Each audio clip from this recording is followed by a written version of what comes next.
Au Nigeria, les 5 juges de la cour d'appel d'Abuja délibéraient depuis des mois sur une série de poursuites engagées par le principal parti d'opposition, le Parti démocratique du peuple, et le Parti travailliste, qui dénonçaient de multiples fraudes et irrégularités aux élections présidentielles.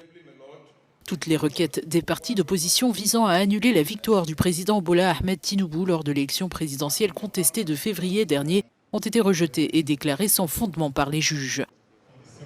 Cette décision du tribunal des élections présidentielles a été accueillie de manière mitigée par les habitants de Lagos, la capitale économique du Nigeria.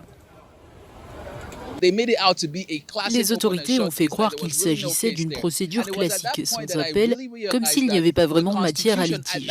Et c'est à ce moment-là que j'ai vraiment réalisé que la Constitution avait été manipulée pour écarter Peter Obi de la table des négociations. D'ailleurs, je crois qu'ils ont réussi parce qu'il semble que notre président soit désormais Bola Ahmed Tinubu. Je suis heureux que le tribunal ait statué en faveur de mon candidat. Tinubu travaille sans relâche pour faire avancer le pays et tenter d'attirer les investisseurs. Nous devrions tous travailler ensemble dans un esprit d'unité. Certains estiment qu'il est temps de passer à autre chose et que le président devrait se concentrer sur la gestion des affaires publiques. J'espère vraiment qu'il se mettra en tête, pendant qu'il travaille, que nous sommes une nation et que nous devons travailler ensemble comme un tout. Il est toujours celui qui dirige et gouverne les affaires de cette nation et le mieux que nous puissions faire est de le soutenir de toutes les manières possibles. Le président Tinubu, actuellement en Inde pour le sommet du G20, s'est exprimé suite au jugement appelant l'opposition et les Nigérians à se joindre à lui dans ses efforts pour reconstruire la fragile économie du pays.